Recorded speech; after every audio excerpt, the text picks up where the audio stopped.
ऋषभ एक गरीब परिवार से था। हालांकि उसका एडमिशन एक बड़े कॉलेज में हो गया था, लेकिन ऋषभ जो उस कॉलेज का एटमॉस्फेयर था उसमें पूरी तरह से फिट नहीं बैठ पा रहा था। शुरुआत के कुछ दिनों में ऋषभ ने ये ऑब्जर्व किया कि जो भी लोग उस कॉलेज में पढ़ते हैं उसके जैसे कुछ लोगों को छोड़कर सारे लोग बहुत रिच फैमिली से आते हैं। सबके पास अपनी कार है, अपने बड़े बड़े घर हैं, उनकी फ्रेंड सर्कल भी अलग है और उनकी बातचीत करने का तरीका भी काफी अलग है और जो उनकी बातों का लेवल है वो भी बहुत अलग है। मतलब ऋषभ इन सब में कहीं फिट नहीं होता था और उसके शुरू में कहीं कोई खास दोस्त भी नहीं थे। इसी वजह से ऋषभ के घर में पैसे की बहुत तंगी थी, तो घर वालों को और प्रेशर ना देने के कारण उसने सोचा कि वो कहीं पे भी एक जॉब करना स्टार्ट करेगा जो भी उसको थोड़े बहुत पैसे दे देगा और साथ ही साथ पढ़ाई करेगा।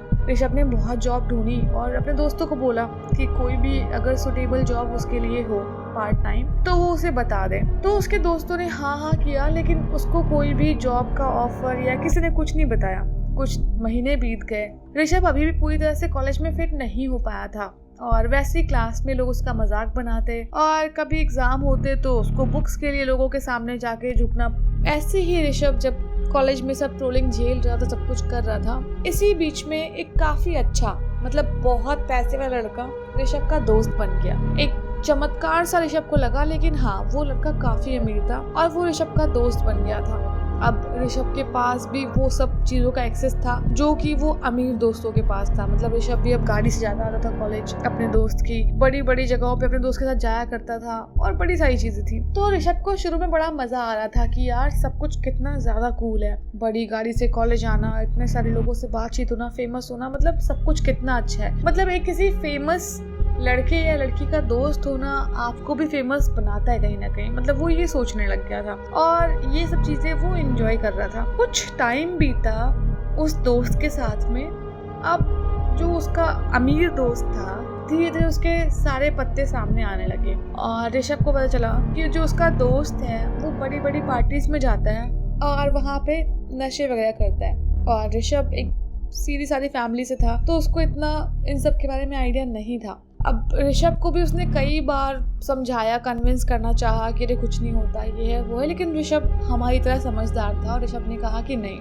क्योंकि हीरोगिरी फू करने में नहीं थू थू करने में है ना। तो ऋषभ कन्विंस नहीं हुआ और ऋषभ को कहीं ना कहीं लग रहा था कि ये दुनिया जो दिखती है दूर से अमीरों की वो कितनी चकाचौंध भरी लगती है, लेकिन पास आके देखो तो उतना ज्यादा अंधेरा है। ऋषभ ये सब चीजें समझने के प्रोसेस में था, लेकिन कुछ ही टाइम में जो ऋषभ का दोस्त था ये अमीर वाला, वो ऋषभ के पास डिफरेंट स्कीम्स लेके आने लग गया। कई बार ऋषभ से पैसे मांगता या कुछ भी ऐसे इनडायरेक्ट बोलता कि खुद के पास तो कुछ है नहीं, ये नहीं, मतलब टॉन्ट करता रहता उसे। तो एक बार ही ऋषभ के इस अमीर दोस्त ने ऋषभ को एक आइडिया दिया और बताया कि लोग अमीर कैसे बनते हैं।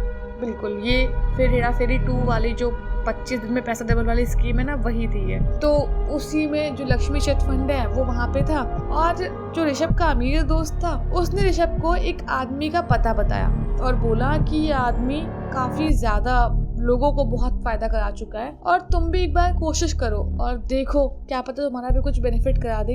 इसको हम जो भी पैसा देते हैं वो 1 महीने में डबल करके देता है और ये बहुत आजमाई बात है। तो ऋषभ ने कहा कि ठीक है भाई, दोस्त ने बोला है तो ट्रस्टेबल ही होगा। ऋषभ के पास खुद तो कुछ था नहीं, फैमिली भी इतनी स्टेबल नहीं थी कि इसको उधार दे देती या कुछ इसको देती पैसे। तो ऋषभ ने उसके एक ऐसे ही अंकल थे जो उसे बहुत ही ज्यादा मानते थे। मतलब एक होता ना कि जो कह दिया बच्चे ने मतलब वो कर दिया, उस टाइप से मानते थे। तो ऋषभ उनके पास गया और झूठ मूठ बोल के कि मुझे स्कूल की फीस जमा करनी है और घर वाले पैसे नहीं दे रहे, ये सब बोल के बहुत गिड़गिड़ाया और अंकल से पैसे मांगने लग गया। अब उनके पास बहुत पैसे तो थे नहीं, लेकिन उनके पास 60,000 रुपए पड़े हुए थे और उन्होंने वही पैसा बिना कुछ सोचे समझे ऋषभ को दे दिया कि जाओ और तुम्हारा जो भी स्कूल का फीस है वो सब पूरा करो और जब बाद में कभी तुम्हारे पास होंगे तो दे देना। तो ऋषभ ने बोला हाँ अंकल, मैं बिल्कुल आपको वापस करूंगा, क्योंकि 1 ही महीने की बात थी और ऋषभ को लगा था वो अमीर हो जाएगा और अंकल भी इतने अमीर नहीं थे, लेकिन उन्होंने अपना बच्चा समझ के इसकी बहुत हेल्प। ये आया, इसने अपने दोस्त के भरोसे में जाके जो वो आदमी था उसको 60,000 रुपए दे दिए डबल करने के लिए। अब टाइम बीतता गया और 1 महीना निकल गया। 1 महीना निकलने के बाद ऋषभ का दोस्त ऐसे गायब हुआ जैसे गधे के सर से सींग गायब होते हैं। मतलब सच में जो बंदा कॉलेज जाता था, क्लासेस अटेंड करता था, सब कुछ करता था, वो बंदा दिखना ही बंद हो गया। इसको कुछ पता नहीं चल रहा उसका कि क्या है, कहाँ गया, उसका घर क्या, कुछ नहीं। अब उस दोस्त के थ्रू जिस के पास पैसे गए थे आदमी के पास, उस तक जाने की कोशिश की ऋषभ ने, लेकिन वो भी नहीं हो पाया। उस आदमी का भी कुछ पता नहीं चला और बात ये साफ हो गई थी कि जो भी ये लोग थे वो पैसे लेके भाग चुके हैं ऋषभ के। ऋषभ बहुत टेंशन में आ गया, उसको डर लगने लग गया कि इतना बड़ा अमाउंट अब वो चुकाएगा कैसे। अंकल भी इतने बड़े पैसे वाले नहीं है कि चलो भाई ठीक है, जेठालाल की तरह बोल देंगे कोई बात नहीं। तो ऋषभ बहुत टेंशन में आया। शुरू में ऋषभ इतना टेंशन में था कि अपने हॉस्टल में रहता था वो, और उसकी तबीयत खराब हो जाती थी बार बार, क्योंकि उसको समझ नहीं आता कि अब करना क्या। अब कुछ दिन जब 1 महीने के बाद और बीत गए तो वो अंकल ऋषभ को कॉल करने लग गए, लेकिन ऋषभ डर के मारे फ़ोन नहीं उठाता कि अगर अंकल को कॉल करके रिस्पॉन्स भी किया तो क्या बोलूँगा कि पैसे कोई लेके भाग गया, और कैसे बोलूँ, क्या बोलूँ और कैसे वापस करूँ, कुछ समझ नहीं पा रहा था वो। तो भागने के चक्कर में उसने अंकल से फोन ऑफ कर दिया, सिम बंद कर दी और कुछ दिनों के लिए अपने गांव भाग गया। गांव भागा और गांव भागने के बाद वो सोचने लगा कि अब कुछ दिन यहीं रहूंगा। उसने कॉलेज में लंबी छुट्टी ली, गांव आके वो ऐसे ही मम्मी के पास अपना कुछ टाइम रहने लग गया। घर पे अपना ऐसे ही टीवी देखता, एंजॉय करता, लेकिन कहीं ना कहीं अंदर एक गिल्ट उसके चल रहा था कि पैसे तो लिए, वापस कैसे करूंगा, और अंकल तो फोन पे फोन कर रहे होंगे और मुझे सब जगह ढूंढ रहे होंगे। अब ऋषभ के माइंड में यही सब थॉट्स आ रहे थे जब भी वो कुछ भी काम करता। अभी ऋषभ टीवी देख रहा था और यही सब सोच रहा था कि यार पता नहीं क्या होगा, अंकल के पैसे कैसे वापस करूंगा, अंकल मिलेंगे तो क्या बोलूंगा, उनका फोन आ रहा होगा, कहीं वो केस ना कर दे। मतलब हजारों थॉट्स। इतने में पता नहीं क्या हुआ, टीवी में बहुत तेज से कुछ दगने की आवाज आई और टीवी एकदम से जलने लग गया। टीवी जलने लग गया तो ऋषभ बहुत तेज डर गया। भाई हुआ क्या? एकदम ऋषभ के आसपास सब लाइट बंद करने लग गया कि कहीं आग पकड़ना ले, कुछ ऐसा ना हो। ऋषभ ने बहुत कोशिश की आग बुझाने की, कुछ देर में आग खुद ही बुझ गई। ऋषभ जब आग बुझ गई तो देखता क्या है कि सब तरफ जो धुआं धुआं भरा है, वहां पर धुएं में बहुत ही प्रॉपर सी कोई आकृति बन रही है और उस आकृति में एक बहुत चमकीली लाल लाल आंखें वहां से उसको देख रही हैं धुएं से। ऋषभ को लगा ये उसका वहम है और वो कमरे से बाहर भागने लग गया। कमरे से बाहर भागा तो उसको लगा कि वही जो धुआं है वो उसका पीछा कर रहा है। मतलब वो लाल आंखें जो चमकती हुई आ रही है उसके पीछे पीछे आ रही हैं। ऋषभ पूरे घर में भाग रहा है, उसको बस अब समझ नहीं आया था करना क्या। ऋषभ बहुत डरा था क्योंकि कुछ भी था, जो भी चीज थी उसका पीछा कर रही थी। अब ऋषभ भाग रहा है। एक टाइम पे जाके ऋषभ के पास अब कोई छोड़ नहीं बचा भागने का। वो वहीं पे खड़ा हो गया, अपनी मौत का इंतजार करने लग गया। अब जैसे ही ऋषभ पलट के देखने लगा ना उस छोर से, उसको दूर से जो धुआं था अब दिख रहा, वहां पे उसे अब एक प्रॉपर आकृति या फिर आप एक आत्मा कह लो दिखाई दे रही थी, और वो किसी और की नहीं, उन अंकल जी की आत्मा थी जिससे ऋषभ ने पैसे उधार लिए थे। और वो आत्मा या धुआं जो था वो ऋषभ के पास आया और ऋषभ को उसके बाद का कुछ भी याद नहीं। बस अगली बार ऋषभ की जब आँख खुली तो देखा उसने कि वो हॉस्पिटल में था और ऋषभ के दोनों हाथ पैर की हड्डियां टूट गई थी, उसके सर पे बहुत ज़्यादा चोट लगी थी।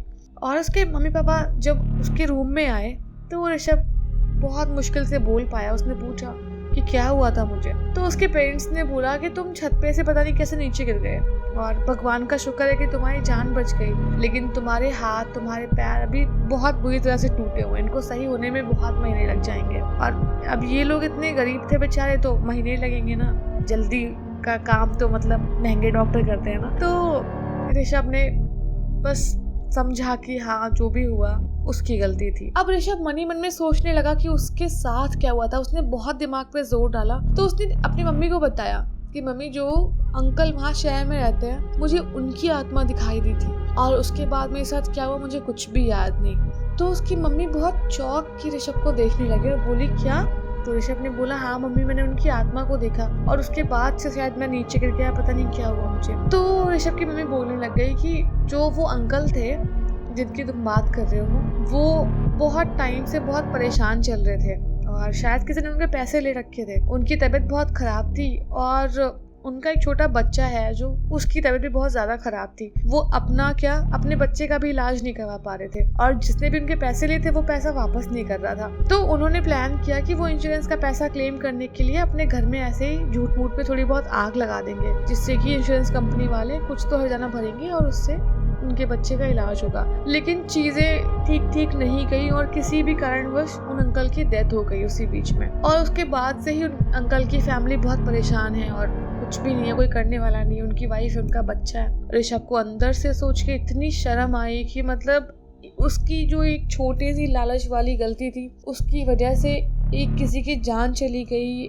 उनका बच्चा जो था अंकल का, वो भी एकदम मतलब एज पे आके रुका था जिंदगी या मौत के। ऋषभ कितना शर्मिंदा होगा अपने आप में वो हम सोच भी नहीं सकते, या शायद कहीं ना कहीं सोच सकते हैं, लेकिन ऐसी जो रिग्रेट होती है वो लाइफ में भी कभी नहीं जाती। मतलब मरते दम तक इंसान नहीं भूलता होगा कि उसकी वजह से किसी और की जान गई है। और इस कहानी से हमें ये शिक्षा मिलती है कि कभी भी किसी जगह फिट होने के चक्कर में नहीं पड़ना चाहिए। आप जहाँ हो, जो आपका एटमॉस्फेयर है, आपको बस वहीं पे रहना चाहिए और उसी में जो लोग आपको मिलते हैं वही आपके दोस्त होते हैं, जो आपको आप जैसे हो वैसे आपको एक्सेप्ट करते हैं, ना कि आपको कुछ बनना पड़े फिर आप उनके दोस्त कहलाओ। तो वो चीज़ भी अच्छी नहीं है। और इसके अलावा कोई लालच में बढ़ा चढ़ा के बातें बता रहा है आपको और आप उसको मान जाते हो, या फिर आपको लगता है कि हाँ बहुत फ़ायदा होगा। रिस्क लेना अच्छी बात है, लेकिन कहाँ रिस्क ले रहे हैं वो मैटर करता है। आप किसी और की जान को खतरे में डाल के रिस्क ले रहे हो तो वो कहीं से भी कहीं तक सही नहीं है। और इसीलिए ज़रूरी है कि मेहनत से पैसे कमाए जाएं और वैसे ही खर्च किए जाएं, देख के संभल के। और हाँ, वही कि किसी जगह फिट होने की ज़रूरत नहीं है। हम जैसे भी हैं, जिस भी वे में हैं, बेस्ट है। तो भगवान की बनाई कोई चीज़ बुरी हो नहीं सकती। तो इंसान जो बुरे हैं, अब उनकी बात नहीं कर रही यार, वो अलग मैटर है, बट इंसान को भगवान ने कभी बुरा नहीं बनाया था। और अगर स्टोरी अच्छी लगी हो तो वीडियो लाइक कर देना और कमेंट करके बताना स्टोरी कैसी लगी, और सब्सक्राइब तो कर देना यार।